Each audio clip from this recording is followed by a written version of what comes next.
नमस्कार मंडळी, आज आपण बनवणार आहोत अतिशय पौष्टिक आणि झटपटीत होणारा अंडा पराठा।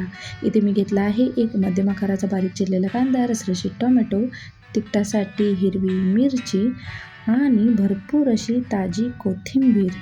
हे सर्व एका बाउलमध्ये घ्या। त्यात एक अंड फोडून घाला, चवीनुसार मीठ घाला आणि थोडी लाल तिखट पूड घालून हे मिश्रण फेटून घ्या। एक पोळी बनवून त्यावर एका बाजूने शेकून घ्या व हे अंड्याचे मिश्रण पसरवा।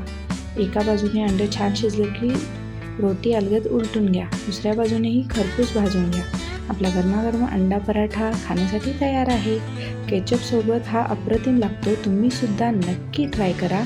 रेसिपी आवडल्यास लाईक अँड शेअर करायला विसरू नका।